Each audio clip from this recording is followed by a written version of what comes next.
Jesus doesn't even let Nicodemus ask a question, but he knows the question he's going to ask. Jesus replied, verse 3, very truly I tell you, no one can see the kingdom of God unless they are born again. Jesus jumps straight to the answer that Nicodemus was going to ask when he played his card, but Jesus already plays his. You call me rabbi, you acknowledge the power I have. I know what you want to know. You want to know about eternity. You want to know about afterlife. You want to know about the kingdom of God. No one can see the kingdom of God unless they're born again. Now, Agape City Church in the year 2025, what does that mean? What does it mean to be born again? I think that's the question Nicodemus had to answer. What does this mean to be born again? Jesus gives a little context. He goes on the next 2 verses, and this is what he says.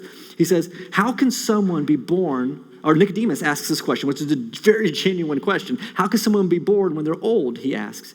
Surely they cannot enter the second time into their mother's womb and be born. And then he goes on and says, Jesus answered, very truly I tell you, no one can enter the kingdom of God unless they are born of water and the Spirit.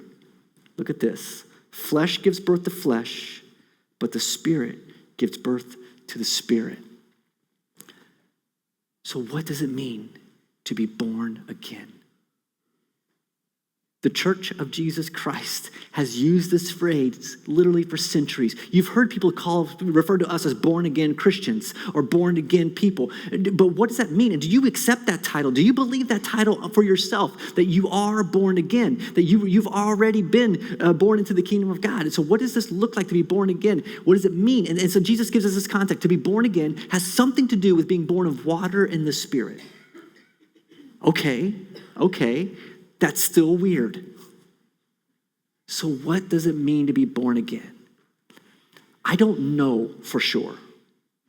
I will tell you the main understanding of these passages, what most scholars are going to argue that Jesus is talking about here.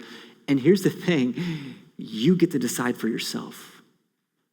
Lean into this passage. Go back and read it this week. Ask yourself, what does it mean to me? And am I truly born again? Do I even want to be born again? What does it mean?